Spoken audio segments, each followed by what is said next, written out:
हर किताब एक कहानी नहीं होती। कुछ कहानियां जिंदा होती हैं। Horror story book.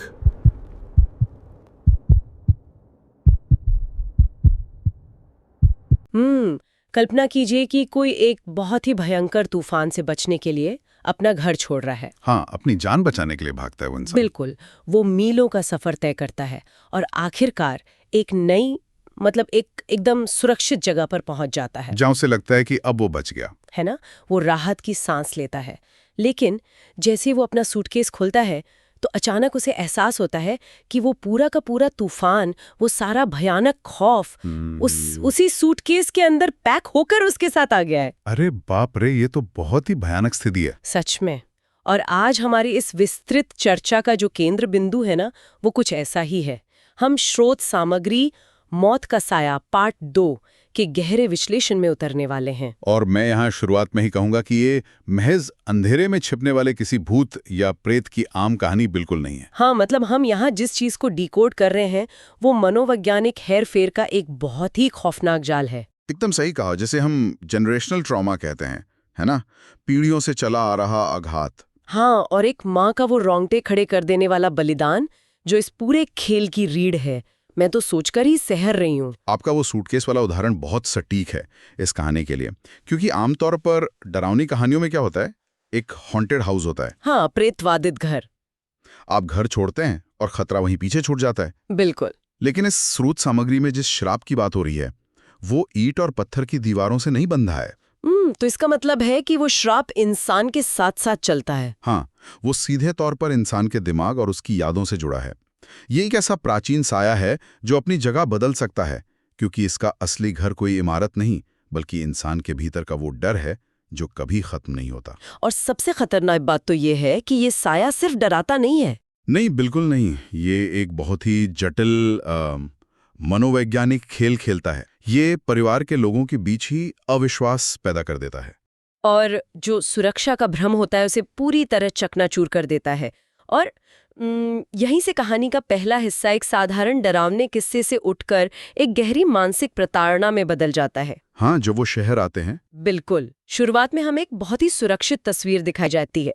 मीरा, उसका पति रितेश और उनकी छोटी बच्ची अन्नू वो गांव के उस वीरान घर को छोड़कर शहर के नए फ्लैट में आ गए हैं। एक नया सुरक्षित दायरा, है ना।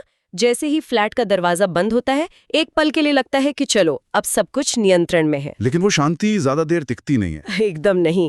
अगले ही सेकंड, मतलब दरवाजा बंद होते ही मीरा को अचानक एक भयंकर बदबू आती है, और कोई सामान्य सीलन की बदबू नहीं। वो सड़े हुए शरीर जैसी बदबू। हाँ, ऐसी बदबू जैसे कोई पुराना मरा हुआ शरीर उसी कमरे में कहीं छिपा हो। वो जो सुरक्षा का बुलबुला था वो पहले ही क्षण में फूट जाता है। और पता है, वो बदबू सिर्फ एक डरावना तत्व नहीं है। अगर हम इसके मनोवैज्ञानिक अर्थ को समझें तो वो बदबू इस बात का संकेत है कि अतीत सड़ रहा है लेकिन वो खत्म नहीं हुआ है। मतलब ट्रॉमा कभी अचानक से गायब नहीं होता। बिल्कुल, वो हमारे अवचेतन मन में सड़ता रहता है, और साया मीरा के दिमाग में घुसपैठ कर चुका है। वो बदबू उस घुसपैठ का पहला भौतिक प्रमाण है। साये की रणनीति बहुत साफ है। सीधे हमला मत करो, बल्कि पहले शिकार को इस बात का यकीन दिलाओ कि वो पागल हो रहा है, अपना मानसिक संतुलन खो रहा है। और ये रणनीति उस रात वाली घटना में एकदम खुलकर सामने आती है। अरे वो किचन वाला सीन, बाप रे। आधी रात का समय है, मीरा उठती है, पूरा हॉल खाली है, दरवाजा अंदर से बंद है। वो खुद को समझा रही होती है कि ये सब उसका वहम है। हाँ, लेकिन जब वो पानी लेने किचन में जाती है और जैसे ही ट्यूबलाइट जलाती है तो फर्श पर ताजे लाल पैरों के गीले निशान दिखाई देते हैं। खून से सने हुए पैरों के निशान। मीरा चीख पड़ती है, रितेश भागता हुआ आता है, लेकिन जब रितेश वहां पहुंचता है तो फर्श बिल्कुल साफ होता है। निशानों का कोई नामो निशान नहीं, एकदम गायब। और यहाँ मैं रितेश के रवैये पर थोड़ा रुकना चाहूंगी। हाँ, उसका रिएक्शन बहुत अहम है। मतलब रितेश मीरा से कहता है कि ये सिर्फ उसका आभास है। वो पूरी तरह से तार्किक होने की कोशिश करता है। वो कहता है कि मीरा अपनी माँ की मौत के सदमे में है, सफर की थकान है, इसलिए उसे ये सब दिख रहा है, जो कि एक आम इंसान सोचेगा। हाँ, लेकिन क्या रितेश का ये अत्यधिक तार्किक रवैया मीरा को बार बार ये महसूस कराना कि वो अपना दिमागी संतुलन खो रही है, उस साए से भी ज्यादा डरावना नहीं है? इसे मनोवैज्ञानिक भाषा में गैस लाइटिंग कहा जाता है। हाँ, गैस लाइटिंग। हालांकि रितेश जानबूझकर ऐसा नहीं कर रहा है, वो बस एक आधुनिक तार्किक इंसान की तरह सोच रहा है, लेकिन इस अलौकिक खतरे के सामने उसकी ये तार्किकता साए का सबसे बड़ा हथियार बन जाती है। कैसे? मतलब मीरा पे इसका क्या असर होता है? देखिए, जब इंसान किसी गहरे आघात से गुजर रहा होता है तो उसे सबसे ज्यादा जरूरत इस बात की होती है कि कोई उसके अनुभव को सच माने कि हाँ, जो तुम देख रही हो वो सच है। बिल्कुल। जब रितेश मीरा की आंखों देखी सच्चाई को नकार देता है तो वो अनजाने में मीरा को पूरी तरह से अकेला कर देता है। अब मीरा सिर्फ एक अदृश्य साए से नहीं लड़ रही है। सही कहा। वो अपने पति के अविश्वास, अपने अकेलेपन और खुद अपने ही दिमाग पर उठने वाले सवालों से लड़ रही है। साया यही तो चाहता है, मानसिक रूप से तोड़ना। हाँ, जब शिकार मानसिक रूप से अलग थलग पड़ जाता है तब वो सबसे ज्यादा कमजोर होता है। ये बहुत ही भयानक स्थिति है। ये तो ऐसा है जैसे कोई आपको एक कमरे में बंद कर दे, धीरे धीरे ऑक्सीजन कम करता जाए, और जब आप कहें कि आपको सांस नहीं आ रही तो वो कहे कि आप बस सांस लेने का तरीका भूल गए हैं। बहुत सटीक तुलना है ये। और साया इसी कमजोरी का फायदा उठाकर अपना अगला सबसे क्रूर कदम उठाता है। बच्ची के जरिए ना? हाँ। अगली सुबह उनकी छोटी बेटी अन्नू हवा में किसी से बात कर रही होती है। हाँ, अकेले। जब मीरा उससे पूछती है तो अन्नू मासूमियत से कहती है कि वो गांव वाली नानी से बात कर रही है। ये सब और डिस्टर्बिंग है। और अन्नू ये भी बताती है कि नानी उनके साथ ही शहर आई है क्योंकि उसने अन्नू से साथ चलने की इजाजत मांगी थी और अन्नू ने उसे हाँ कह दिया था। एक बच्चे ने साये को अंदर बुला लिया। मतलब एक छोटी बच्ची की मासूमियत का इस्तेमाल करके घर में सीधा प्रवेश पा लेना, ये उस साये की क्रूरता की हद है। साये ने जानबूझकर अन्नू को चुना यहाँ। क्यों? सीधे मीरा पर हमला क्यों नहीं किया? क्योंकि एक माँ की मानसिक स्थिति उसके बच्चे से सबसे गहराई से जुड़ी होती है। अगर साया सीधे मीरा पर हमला करता तो शायद मीरा डटकर मुकाबला कर लेती। हाँ, अपने बचाव के लिए वो शायद लड़ती। बिल्कुल, लेकिन जब खतरा एक बच्चे के जरिए घर में आता है तो माँ की तर्क क्षमता और उसका साहस दोनों जवाब दे जाते हैं। उसे समझ ही नहीं आता कि वो अपनी बच्ची को कैसे बचाए, और वो भी उस चीज से जिसे उसका अपना पति मानने से इनकार कर रहा है। रात में नींद न आना, फुसफुसाहटें सुनना और अन्नू का अंधेरे कोने की तरफ देखकर मुस्कुराना। अरे बाप रे। ये सब मीरा की बची खुची मानसिक स्थिरता को तोड़ने की प्रक्रिया है। और ये मानसिक पतन उस दिन चरम पर पहुंच जाता है जब सुबह मीरा अलमारी को अंदर से जोर जोर से हिलते हुए देखती है।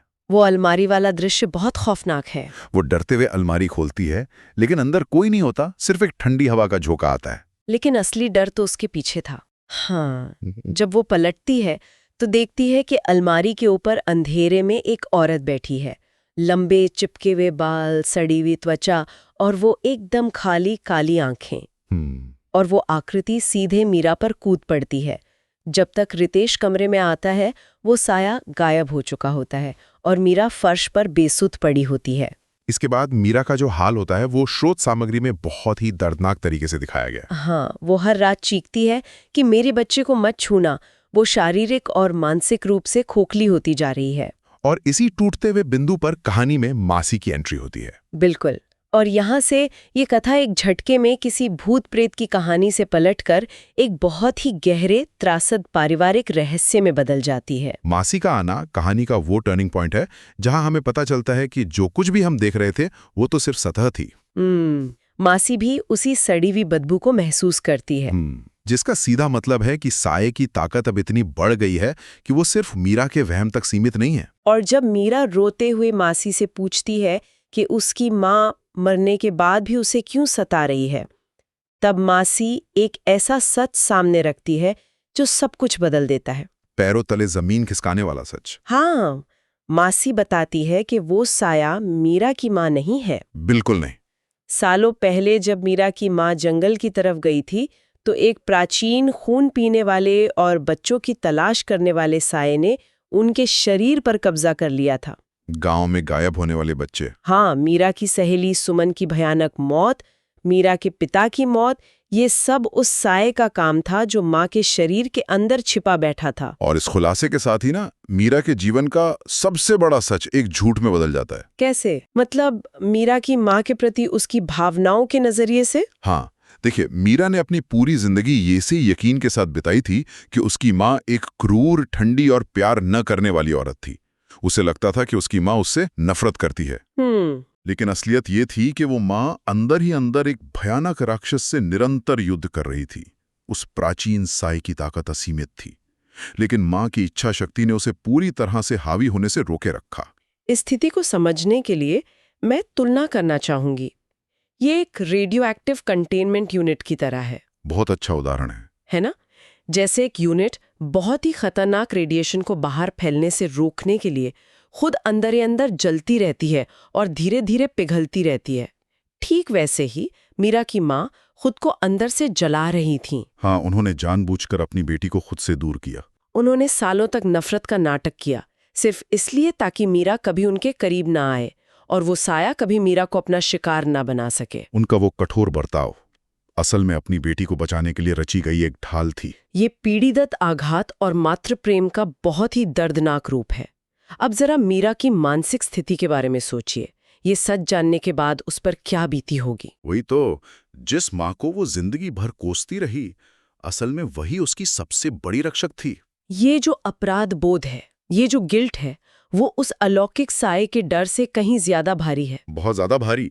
ये एहसास कि मेरी माँ मुझे बचाने के लिए खुद तिल तिल कर मरती रही और मैं उन्हें ही अपनी सारी तकलीफों का कारण मानती रही। ये कहानी का सबसे बड़ा भावनात्मक प्रहार है।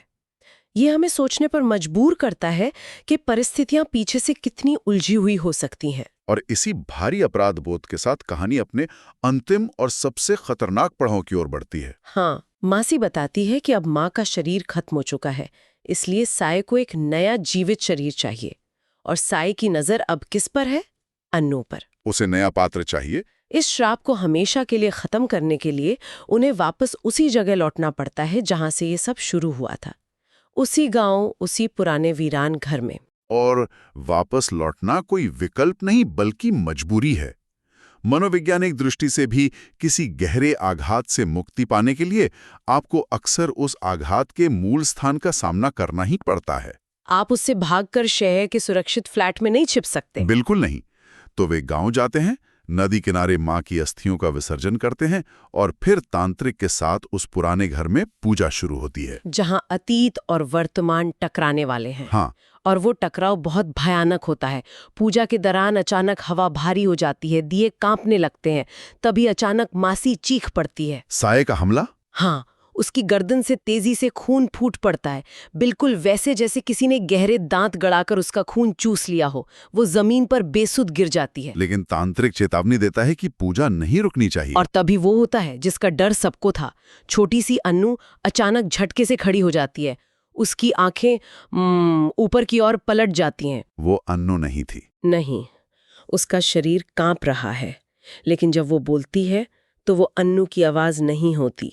उसके मुंह से वो ठंडी, खोखली और खून जमा देने वाली हंसी निकलती है। वही हंसी जो मीरा ने अपनी माँ से सुनी थी। हाँ, और साया अन्नू के जरिए बोलता है, ये बच्ची मेरी है। मीरा, तू तो हमेशा से कमजोर थी, जैसी तेरी माँ थी। अब तुम्हारी बारी है। या साये की कार्यप्रणाली समझना जरूरी है। अस्थियों के विसर्जन ने शायद उस साये को माँ के मृत शरीर के बंधन से आजाद कर दिया। लेकिन उसे जिंदा रहने के लिए शरीर चाहिए। हाँ, एक नए पात्र की तलाश, और उसने अन्नू को चुना है। ये इतिहास के दोहराव का सबसे खौफनाक बिंदु है। जो स्थिति सालों पहले मीरा की माँ के सामने थी, आज वही मीरा के सामने है। इतिहास खुद को दोहराता है। मीरा अपनी बच्ची को बचाने के लिए दौड़ती है, लेकिन साये के प्रहार से दूर जा गिरती है, लहूलुहान हो जाती है। और उस दार बेबसी के पल में मीरा को अंधेरे कोने में अपनी माँ की धुंधली परछाई दिखाई देती है। जिंदगी में पहली बार वो अपनी माँ को एक राक्षस के रूप में नहीं, बल्कि एक माँ के रूप में देखती है। उसे समझ आ जाता है कि तांत्रिक की पूजा से ये लड़ाई नहीं जीती जा सकती। बिल्कुल, इस साये को सिर्फ एक नया शरीर शांत कर सकता है। और तब मीरा ठीक वही फैसला लेती है जो उसकी माँ ने लिया था। एक माँ का बलिदान। वो चीख कर साये से कहती है, मेरी बच्ची से दूर रहे, मेरा शरीर ले ले, मेरा शरीर ले ले और मेरी माँ की आत्मा को मुक्ति दे। ये एक चरम बलिदान है। यहाँ मीरा पूरी तरह से अपनी माँ के पदचिन्हों पर चल पड़ती है। जैसे ही साया मीरा के शरीर में प्रवेश करता है, अन्नू जमीन पर गिर जाती है। और खिड़की से एक धुंध उड़ती हुई बाहर जाती है, मतलब माँ की आत्मा मुक्त हो गई। हाँ, रितेश तुरंत अन्नू को उठाता है और उस शापित घर से बाहर भाग जाता है।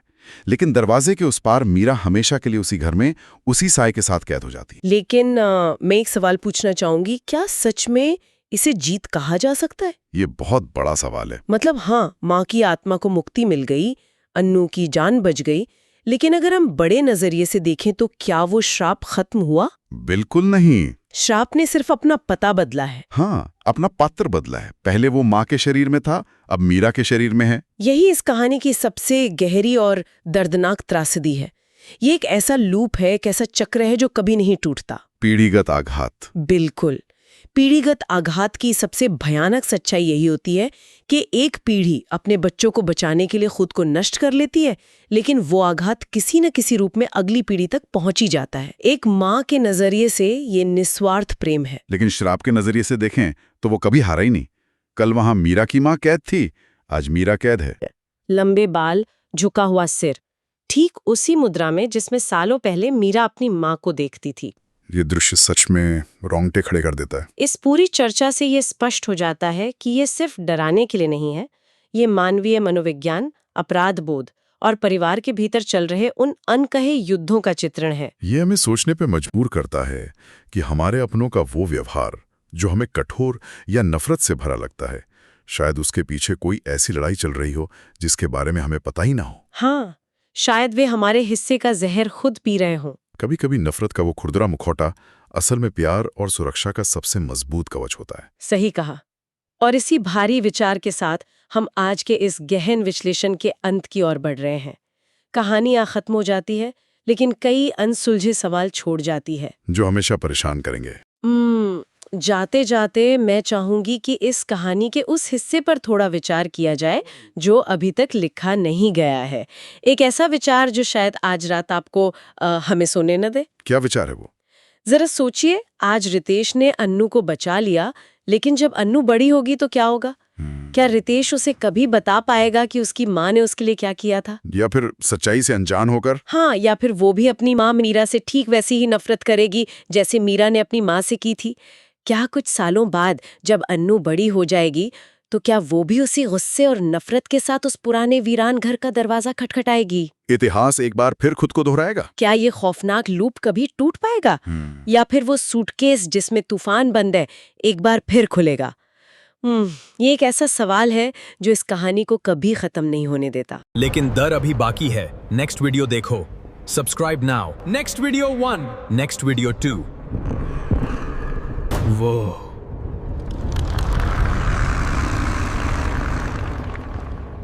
अभी भी देख रहा है।